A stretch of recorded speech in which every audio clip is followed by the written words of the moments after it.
Welcome to Limitless, the Blind Beginnings podcast where seeing things differently inspires limitless possibilities.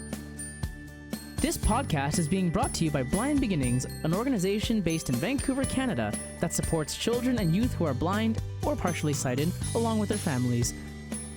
Limitless was created in order to inform, educate, entertain, and share stories from within the blind and partially sighted community in order to show the world that the opportunities for those who are blind or partially sighted are truly limitless.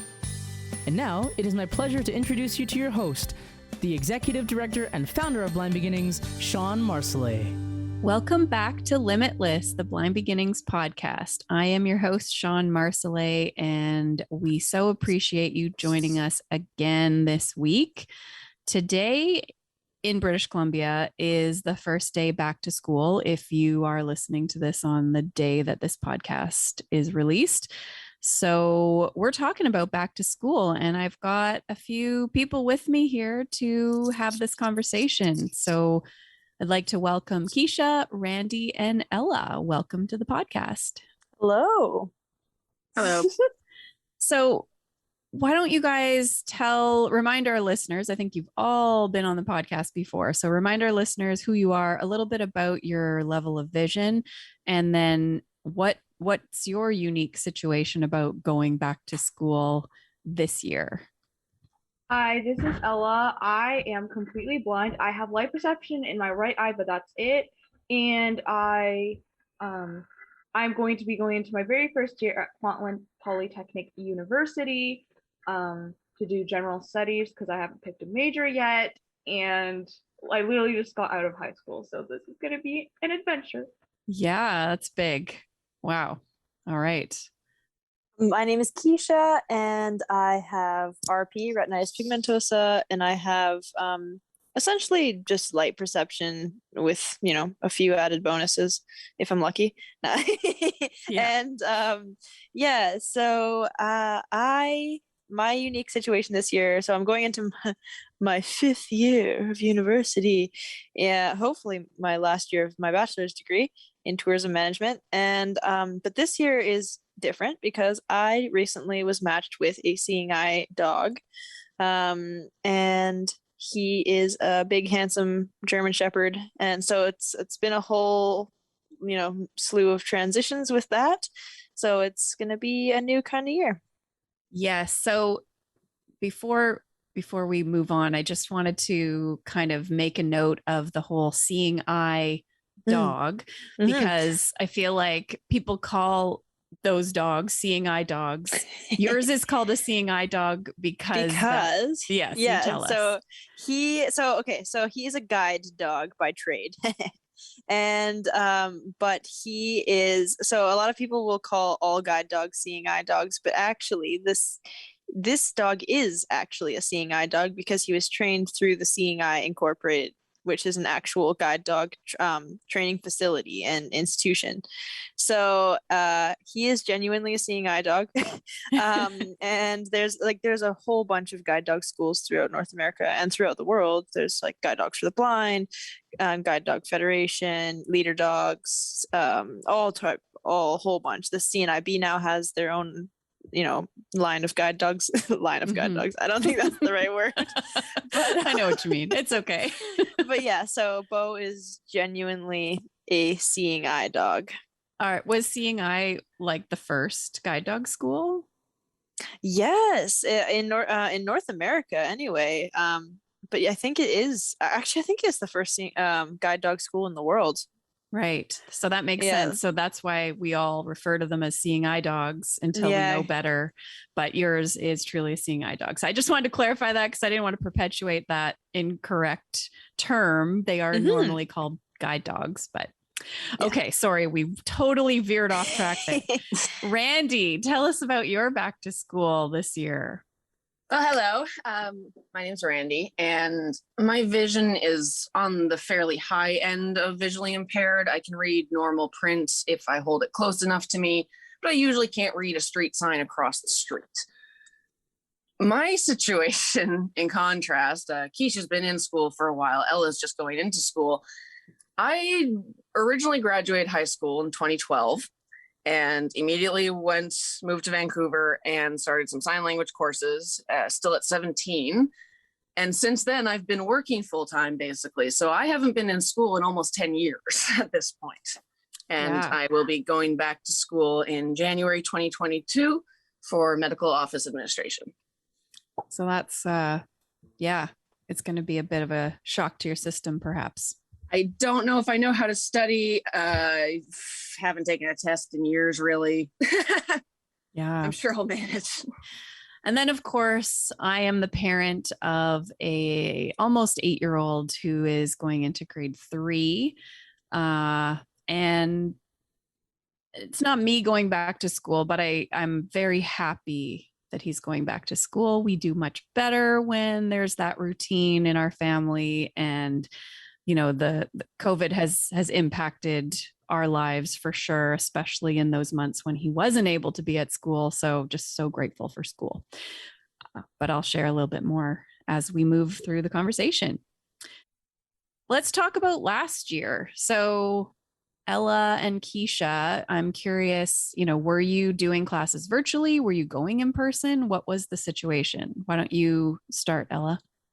I was in school in person because it was high school. I know that a lot of post-secondary students did everything online, but I was in grade 12 last year, so everything was in person.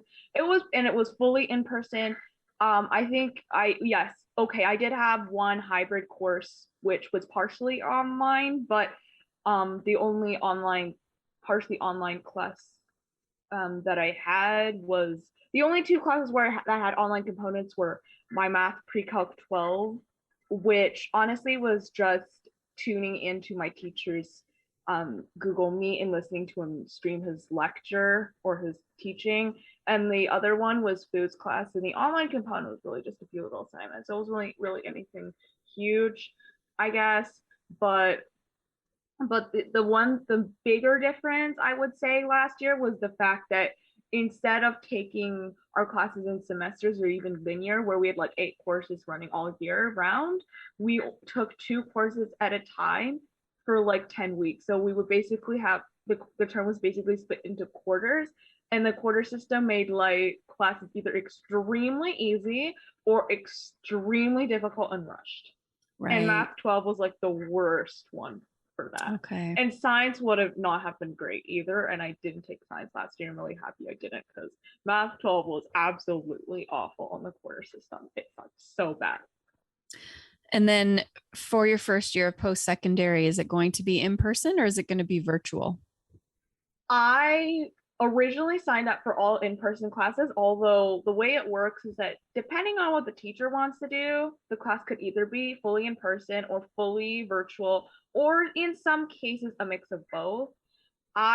Given that I originally signed up for in-person classes, but then I have 3 classes, but 2 of them got moved online. So now I have 1 in-person class and 2 online classes. All right.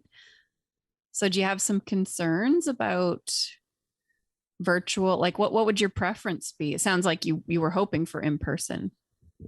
The reason I was hoping for in person was primarily the social interaction. Given that I am so new to the post-secondary landscape, and I used to not have a lot of friends. I used to like to isolate myself a lot, and I never really felt like connecting with people as much until like the last 2 years or something, just because of who I am. I only became more interested in socializing like very recently, and especially with me going into post-secondary, I felt that it would be really important for me to actually become more connected with my classmates, because this is a new experience, and I think I would be more comfortable if I was going through this experience, knowing that other people are facing some of the same challenges I have, that I don't feel alone, that I have friends who are kind of going through the same thing. I think it's just a good feeling. Whereas if I were to do the class online, I mean, I could definitely get through an online class, but I think class discussions are much more fun in person. That's one of the first reasons. And the main reason, it's actually more social reasons, I would say, that in person would be more fun for me. It's mainly the social reasons, I'd say. Do you find that one is more accessible than the other? Is it easier in terms of blindness and accessibility to be in person or virtual?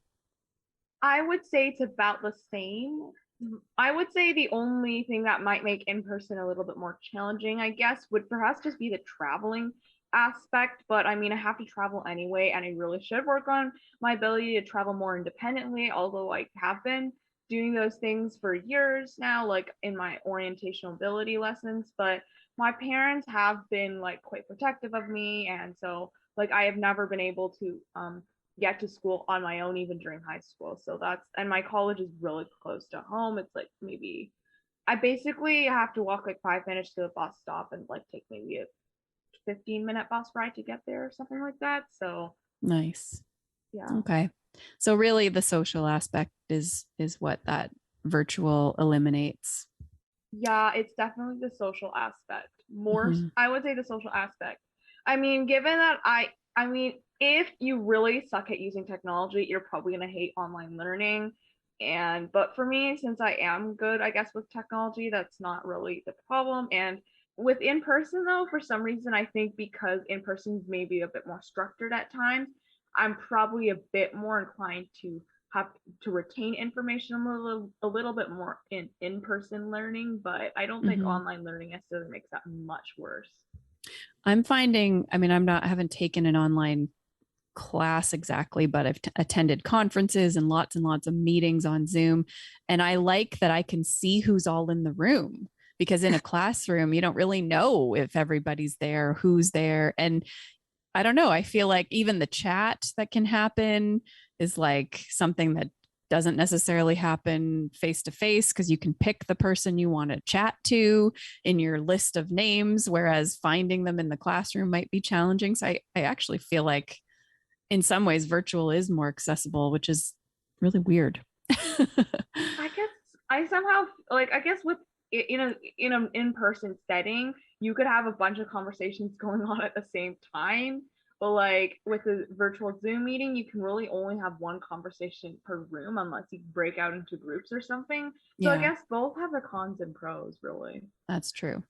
It's kind of funny. I actually, I say hindsight's the only 2020 I'll ever have, but I kind of wish in hindsight that I had looked at school last year when everything suddenly went online, because I think it would have been easier for me schedule wise and stuff. And well, what Ella said is a good point about like you won't have the socialization as much in the in-person interaction. I feel like it might have just been easier for me to like, just bang bang bang my way through.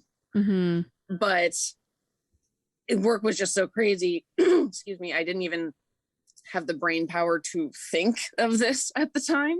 Yeah. And then like, so ironically, I live about 5-minute walk from the new Westminster Douglas College campus, which is the college I'm going to. However, the program I'm taking is only at the Coquitlam campus, which is about 45 minutes away from me. So it's kind of ironic and a little bit sad, but it would eliminate anything online, would eliminate commute entirely. And Yes. I'll admit, I don't know if I know how to make friends anymore. So I'm kind of terrified about that. How do I do that when I get to college again? Yeah. Yeah. It's different as a grown-up, right? Well, and it was a strange situation when the first time I did it, because I was still 17. The next youngest person in my class at in the sign language courses was 19. And then there's a bunch of like, 35 to 50, or well, I guess maybe like 25 to 50-year-olds. So like there were people I hung out with or like worked with in class and stuff or in the cafeteria, but it was kind of hard to make friends with people with such an age and experience difference, because I'm just like literally walking out of high school. Mm-hmm. And then most of them are supplementing things or changing careers or just doing it for interest. And, so even then I didn't really make friends. Actually, one funny story is I went to my local Safeway, probably a year or two ago, and was getting something from the counter, and the lady behind the counter is like, "Don't I know you? Did we go to sign language together? And I'm like, yeah, Maria? And she's like, oh my God, you remembered. So who knows how that happened, but that was hilarious. Wow. Well, maybe this time they'll be your age.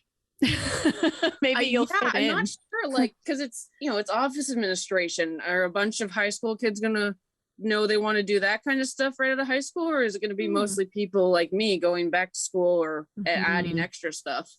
I think the majority will be like you. That's my guess, but we'll wait and see what happens. But yeah. I'll report back. Yes. Keisha, how was school for you last year? Was it virtual? Was it in person? And what's the plan this year? Last year, we did most of our courses virtually, which was a really interesting and sometimes extremely frustrating learning curve.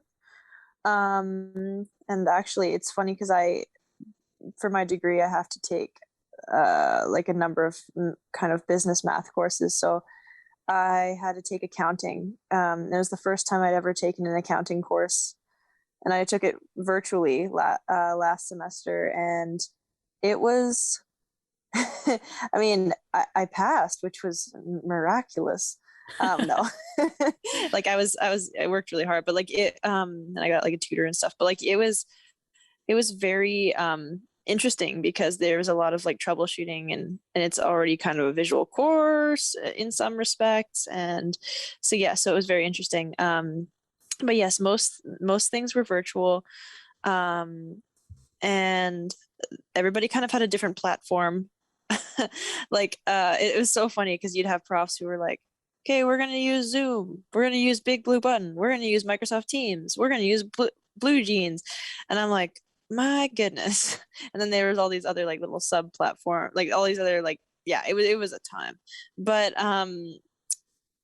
now I did do a little bit of on-campus stuff because I'm in theater, and they continued that with a lot of protocols in person. So I did experience like going out there for that kind of thing.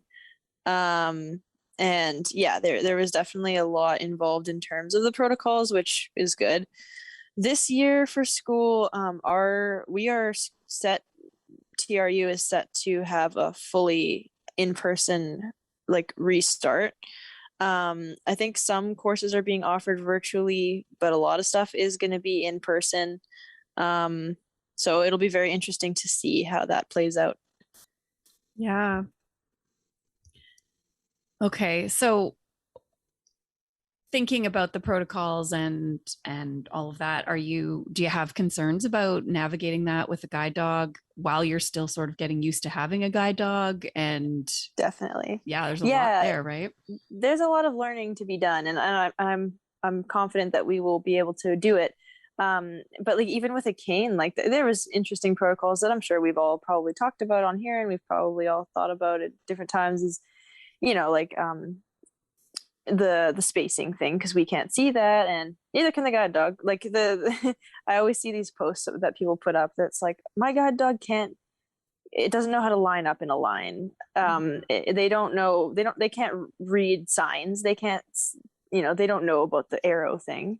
Yeah, unless you like train them, I guess. That probably could happen, but like the reality is they do what you tell them to do. They have eyes that they use to help you, but they ultimately do what you command them to do, and you need to know your orientation and mobility skills. And so I'm interested to see, like, because with a cane and with a guide dog, like, unless I can hear the people, maintaining social distance can be challenging. Of course, like, I'll mask up and do whatever is required of me in order to, help maintain the health of the population. So people it's going to be, I'm very interested to see how things go. Like, how are we going to have like a lot of like distance lineups? Are we going to have, like, I remember walking into the bathroom last year and there's like stalls that are marked off, but I couldn't tell that. So I just went into a stall, and then one of my friends was in there. She's like, "Oh, that's actually marked off," and I'm like, "Oops." Yes. But like some facilities will close the doors, and then you know that it's not to be used. But this particular bathroom, it was like everything was open, but you had to be able to see to know what was marked off or memorize it, I guess. But yeah, so just like little things like that, little visual things that will be interesting to navigate, but surely we will be able to problem solve through it, and we'll figure out some ways. But yeah, I'm interested to see how it goes.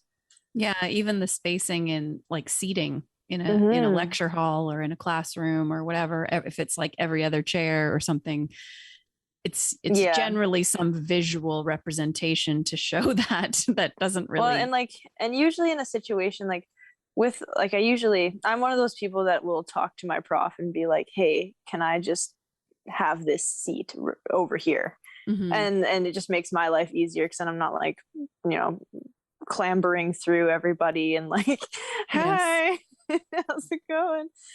So it'll probably be another situation like that's probably a reasonable solution, is to be like, hey, I'm gonna sit over here, yeah. And also it'll be I'll choose a spot that'll be convenient for both of us. But yeah. And then your dog probably will learn that that's your seat in that particular class. Yeah, and I can eventually totally, and like potentially I could also clicker train him to the seat or like things like that. And yeah, but he also like he's very good at remembering places that we frequent, and so he probably will eventually be like beelining to that. Yeah. So what are you guys looking forward to about going back to school? I'm looking forward to like just learning something new, because I mean the courses in college are going to be very different from what I do in high school. Just the subjects that I'm going to be studying are very different. I definitely have some concerns about like, I still need to, I'm still just, I mean, I am going to have some orientation to make sure that I'm familiar with the, getting to the one class that I do have in person, but just overall, I really do wish to increase my capacity to travel and leave the house without being chained to my parents all the time overall. So that's just something that I just overall kind of need to work on, and feel that it's going to be something in progress, but it's just an overall challenge. The other thing that I am concerned about particularly is like maybe some things maybe not being fully accessible with a screen reader, either because of maybe the website not being fully accessible. I mean, or maybe that there might be charts or tables or graphs or just things like that that are really important. I'm not really sure how I'm going to deal with that, because I've always had in someone who would braille those things for me. So I don't know how I'm going to deal with that. I also, like Keisha, happened to be taking an accounting class. I was originally going to take a computer course, but somehow I automatically got dropped because I somehow didn't realize that I didn't have the prerequisite for it. But I found an equivalent course that I should be able to take in the second semester, so that'll be okay. But accounting is going to be interesting. I mean, there is a lot of text-based material in my introductory accounting course, but if there is like a lot of like math stuff, I'm not sure how I'm going to deal with that. But like, I honestly don't have any idea right now what that's going to be like. So we'll have to find out. Yeah, that's an interesting. Let me know if you need help. There you go. Thanks. But that's an interesting point, because when you're in person in a college or a university, there's usually disabled student services or some sort of disability resource center that you can go to get some support, or at least make an appointment to, like, I don't know how that works virtually. I guess you're calling them and it's just not as seamless, right? It's not as simple as like you're already in the building and you can go talk to them and figure out what you need.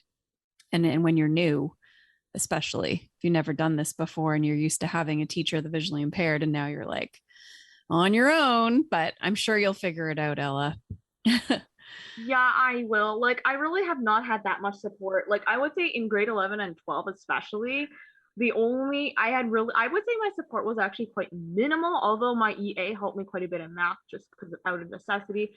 And she was the one who did braille things as it was needed. But I read, like, for most of my course materials, my teachers either sent me like electronic files, and even some of my EA actually sent some of my things electronically as well. So Mm-hmm. Keisha, what are you looking forward to going back to school? I am looking forward to, like, I really love interacting with people in person. I love the classroom atmosphere, of like collaborating and like coming up with ideas together and kind of just sharing space with each other, like energy and yeah, like ideas. I don't know, like I just find it's way more fluid when you're in person, to be able to interact, and I miss that side of school. So I'm really looking forward to that. I'm looking forward to, if things lighten up enough for it to be possible, like extracurricular stuff, like if I join any clubs or any like committees or anything, I'm interested to do that. Just because I always find it really fun to do that. It's exploratory and I think it's really fun. And I don't know, like I'm looking forward to studying on campus. I'm not very, one thing I know about myself is that I mean, I can study at home. I got through an entire year of doing it, but I do best when I'm not studying at home, because home has all the distractions and all the, procrastination that you can do that feels useful, but you're still procrastinating. Yeah. But like what I love going onto campus, like there's nothing better than just like getting a cup of tea and just going and setting up in the, a study space. Like I love, like we have a particular building on campus where I like to go set up, and I will literally sit there after class and work for hours, and it's just it's focused, and I miss that space and ability to just hunker down and get a bunch of work done, undistracted. So yeah, I look forward to those aspects for sure. I think what you said about the extracurricular, I mean, that's a big part of university is the clubs and the extracurricular. That's part of the whole experience, right? So yeah, when that's not happening, that's a loss for sure. Totally. What about you, Randi? What are you looking forward to? Well, Or are you? I know, right? It's so easy right now to think of all the things I'm nervous about or worried about or apprehensive about. So it's hard to find good things at the moment. But I mean, I'm of course hoping I'll come out with some new friends. But I think the main thing is more of a like large scale idea of how it's going to change, my life when I'm completed. Right. There'll be a lot more job opportunities open for me. This is a career that will always be in demand, at least until they actually have human equivalent robots or something. And, everywhere I could go anywhere with this. If I wanted to move somewhere, if I wanted to be in a small town, big city, could work for hospitals or just private offices or like specialists and stuff like that. So I'm just I've mostly worked in retail, customer service, food service industry, and you can certainly make a good career out of those in some situations, if people work their way up to management and stuff like that, but I'm just kind of tired of it. So yeah, that's awesome. Sounds like you've put a lot of thought into the choice. So most of us just think, what do I want to do? And don't necessarily look at, well, I shouldn't say most of us. I feel like I'll speak for myself. I think I always knew what I wanted to do.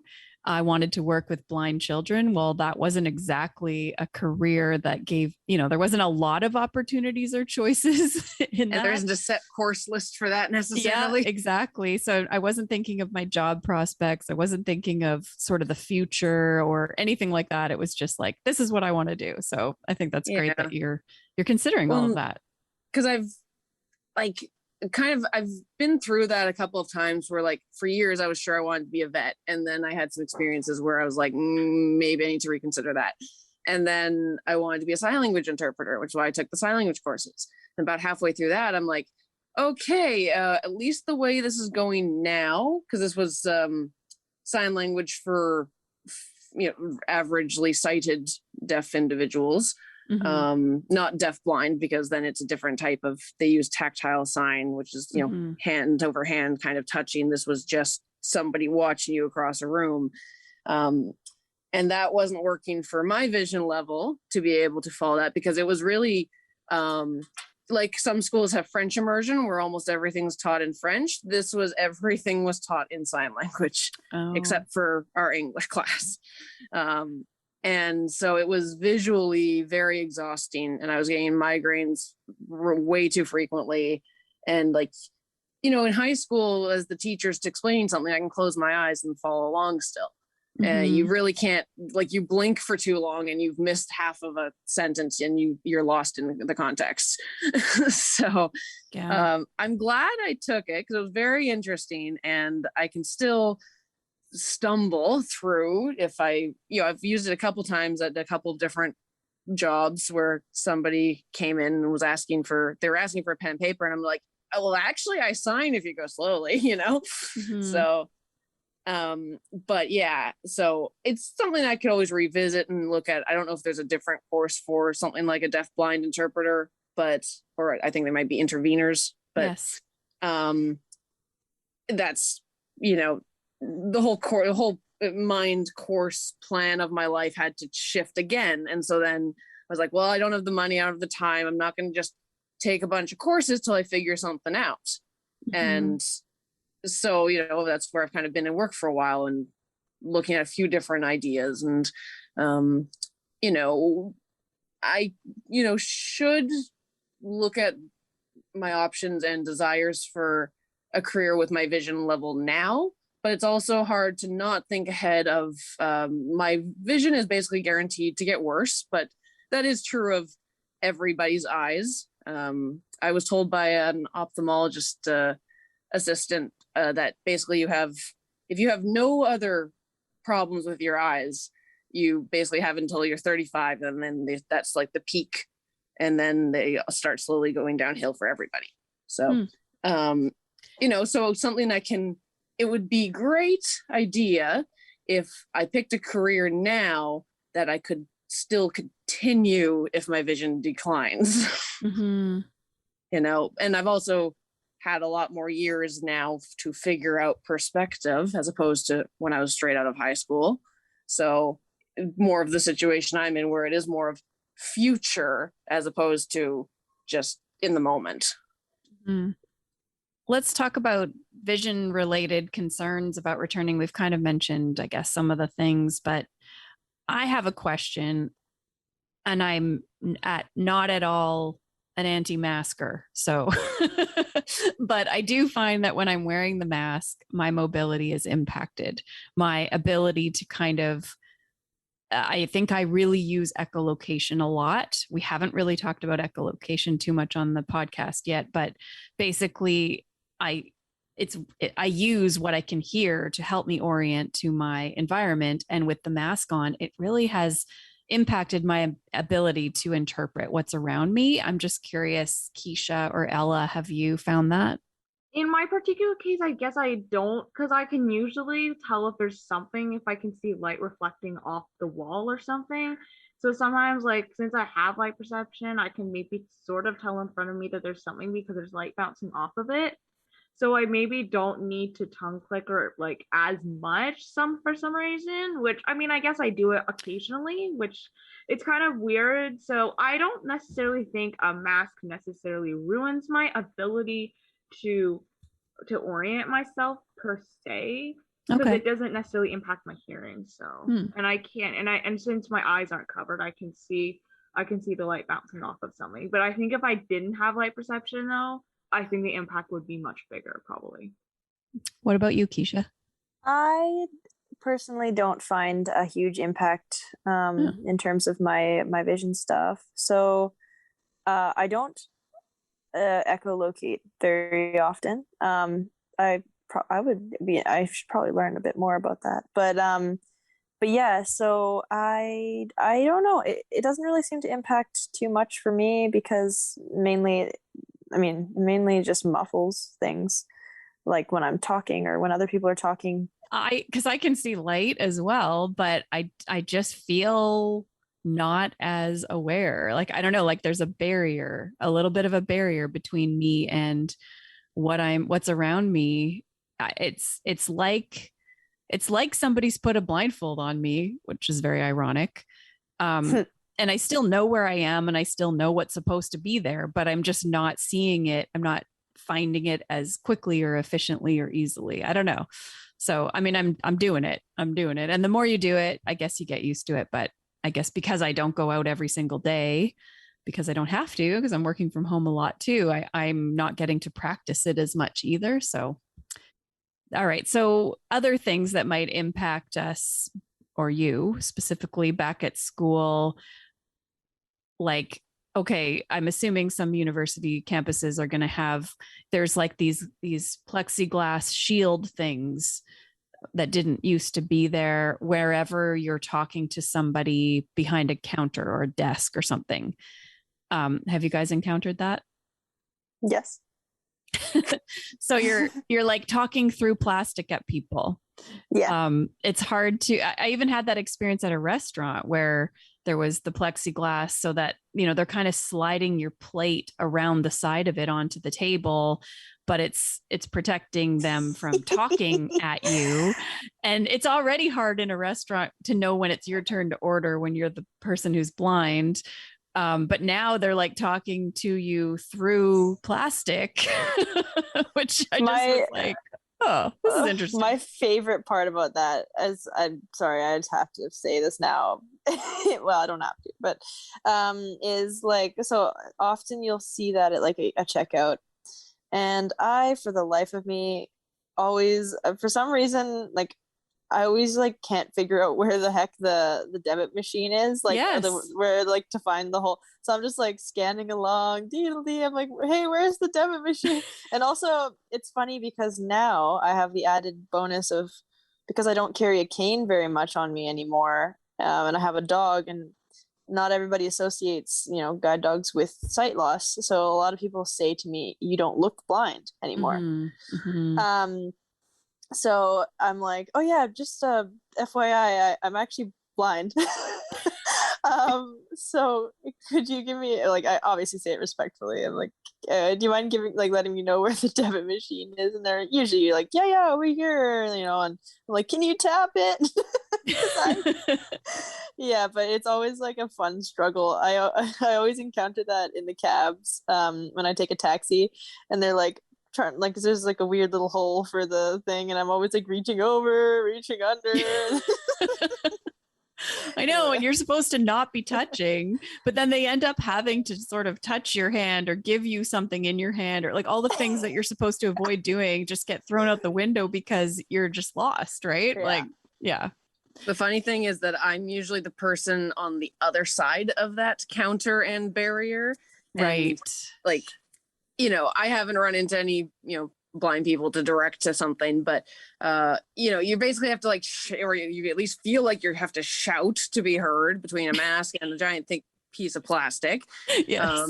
Especially I'm working a second job right now as a receptionist for a few weeks. And like, it's a huge, it used to be a liquidation store. So it's this big concrete floored empty room that they're just kind of building an office in temporarily.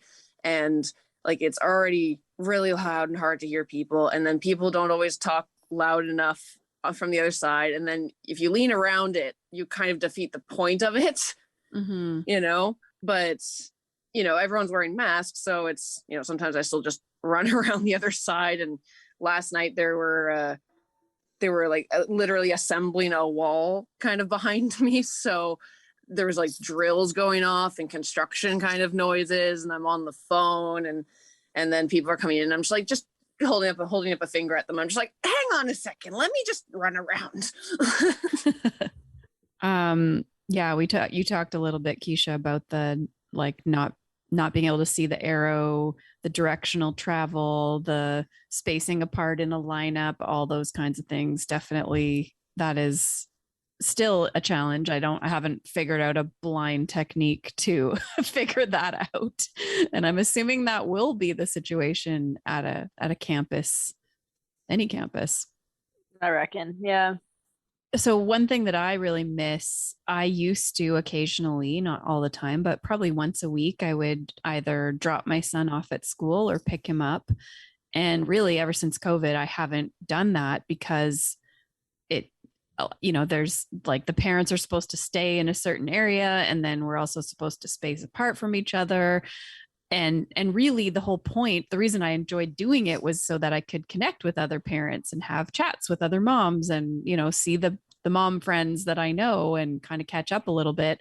So given that you're not really allowed to do that, or you haven't been allowed, there's no point in my taking him. So my husband's taken him, and we've had kind of like, there's a bunch of kids in our complex in the same class. So kind of this rotating schedule of different parent does it every day of the week. But I don't anticipate I'll be doing a lot of the pickups and drop-offs this year either, because it sounds like the situation at our elementary school, at least, is kind of going to be the same. Parents are not really welcome in the school. It's by appointment only. We're supposed to kind of maintain distance and all of that. So I look forward to that day when life can return and I can, just be a normal parent dropping off their kid, connecting with other people again, because I miss that. Have you guys found a difference in other people offering help to you since COVID? Not really for me. I think if one person really needed to help me, like I guess they would kind of still guide me. I mean, we would all be masked and stuff, but other than that, not really. And I think especially over the summer, since a lot of physical distancing rules got a little bit relaxed, especially when I was attending music camp and rehearsals, it was kind of the same as pre-COVID, I think. Okay. I've had a similar experience with people offering assistance. I don't find them. I don't find people have like offered less. Like, and which is like on one hand a relief, because when I do need assistance, it's great when I can just be like, hey, like, do you mind if I like take your arm or whatever, and like I'll remain masked, or like I'll sanitize before I touch their arm, or whatever they want me to do in order to. But people are generally pretty nice and like helpful. And on the other side of the coin, I still have people who run up and grab me from time to time. And I'm like, don't do okay. that, people. I'm like, especially not now, but never do that. Always ask. But so yeah, so you've got still both sides of the coin. I am finding a little less of that, the whole grabbing. But it might just be that there's just less people on public transit now. It's not the full ridership that it used to be. So I'm not, or maybe it's because I'm not traveling as much too. So it just doesn't feel like it used to happen multiple times a day, whereas now it might not happen on a particular route. So I feel like that's success. Yeah, definitely. Does anybody have anything else they want to add? Speaking to the community thing, like the career thing that Randi was talking about, like I'm definitely in that situation where, she's, I'm an 18-year-old and I don't really know what I want to do. Like, and she was concerned about the career prospects. I am too. Like, I don't really know what I want to do, and I don't really know if I'll end up with something where the career prospects will be any good. Like, for example, if I could major in something just because I want to, there is no question that major would be music performance. There's no question about that. However, with me not being very interested in teaching, and with me and the fact that the music performance industry is so freaking competitive, it just did not seem like a very stable career. So I was like, well, I can just keep playing as an amateur. That's probably gonna be better, and I'm sure I could probably find something that I will like and that will be more stable than a music career. I mean, it's not like music is the only thing I want to do. I mean, if music really truly turns out to be the only thing I really want to do, I could consider majoring in music later. But And I mean, plus this year honestly would not have been a good time to major in music because of COVID. But like with the music industry just being so competitive, like and stuff, I just decided that it wouldn't necessarily be the most viable career option. As much as I love playing my instruments, I'm sure although amateur opportunities are a bit maybe they're harder to find, but they exist. I really think that just from a career standpoint, I just felt that a career in music just wouldn't be super stable. I mean, there's also music technology, but I feel like the education needed to do that is extremely different. So, yeah, it's tough to balance like sort of your interest with what's going to be the best job prospects too. So I hear you. Keisha, what were you going to say? I was just gonna go off because as the representative for a person going back to school with a guide dog for the first time, like Yeah. I don't know if anybody, like, would it be of interest to anybody if I shared some of my ideas on how to make it a successful experience? Yes, for sure. Okay. Please tell us. How can Well, yeah. because I had a few concerns. One of them being, the attention of people, because the great thing about having an adorably handsome guide dog is everybody wants to pet him. And weirdly enough, even though he's a big German Shepherd, I've had very few experiences of people being afraid of him. So I'm like, come on, man, look a little scarier. But yeah, so anyway, so I'm like, okay, that's my biggest concern is all the distractions, people petting him, people calling him, people disrespecting my boundary of don't touch while he's on harness. And so like I had some ideas because I was like, it's going to also be exhausting constantly educating every day, all day, while I'm trying to do this full course load and juggle a lot of things. So I was like, okay, well, how can I educate the masses in a swoop? So I had a couple ideas, which was like, one of them is to create like a poster to put up around the campus. And the other thing is to get in touch with like the TRU social media pages and just be like, can I just put this post up here? And the post being like, okay, here is guide dog etiquette. Like I want to just feature him instead of me, because I don't want to be, quite frankly, I don't want to be like, the poster child or like Yes. followed around or like, oh my gosh, the people are going to be like, oh, there's a girl with a guide dog anyway, but I would rather just have as little attention as possible. So I figure if I just feature him, there might be less chance of that becoming an issue or anything. And then just be like, if you this is a guide dog, if you see him, don't, here's the top tips of etiquette when encountering a guide dog. And then of course, like I fully expect to, step in front of my class and be like, hey guys, he's going to be here. And so here's some tips and please respect them.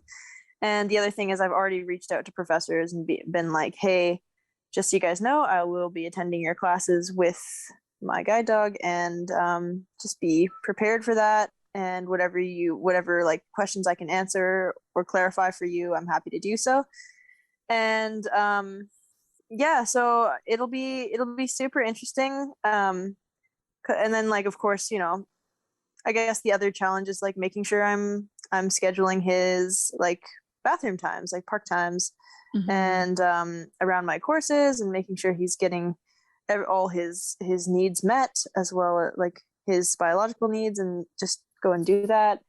And I don't think that'll be an issue at all. Like I think I already know that there's lots of little zones we can go and find to use for those purposes, and like just like in terms of scheduling, doing that and making sure. And the other thing is like I tend to pull really long days on campus just because that's how it works with classes, and then followed by study, or if I'm in a show, or if I'm doing like extracurricular. And so, I have to make sure to like really pack for him. And that's the thing, like for guide dog handlers across the board, typically, some people don't carry much stuff, but a lot of us carry a bunch of stuff for our dogs. That's just the reality. Like you've got your bowl, and you've got snacks, and you got poop bags, and you Yeah. got, all the equipment that you need. So just making sure that all that is organized. And yeah, and it's actually been really interesting, like working with him this summer, because I have, I was working in a pretty, active job doing like kids theater, and he, you know, he's like a protective guy, and like he gets a little anxious when I'm jumping around and stuff. So it's like having to figure out how to like calm him and like give him an environment so that he felt secure and stuff as well. Like he's like a big baby, a big smart baby. But yeah, so so there's lots to consider, and but I definitely think that we will adjust, and it'll just get easier with time. And Yeah. I'm 100% overthinking everything too, because that's what I do. But but I feel like it's better to be over prepared than under prepared. So Definitely. Well, I wish you all lots of luck back to school. I hope that it all goes well, and I look forward to hearing how it goes. But yeah, thank you for being here and sharing and celebrating back to school day with all of us. Thank you all as well. Thanks. You've been listening to Limitless, the Blind Beginnings podcast. If you have a question, a comment, a topic request, please send us an email to limitless@blindbeginnings.ca. Please like, subscribe, share our podcast with a friend, and join us next time. This podcast has been brought to you by Blind Beginnings, an organization based in Vancouver, Canada, that supports children and youth who are blind or partially sighted, along with their families. Music for this podcast is composed by Shawn Bishop and Clement Chow. Production and audio editing by Rob Minot. For more information about Blind Beginnings and the work it does to support children and youth who are blind and partially sighted, along with their families, visit us on the web at www.blindbeginnings.ca, and also remember to follow us on Facebook, Instagram, and Twitter. We thank you for joining us, and we look forward to seeing you next time.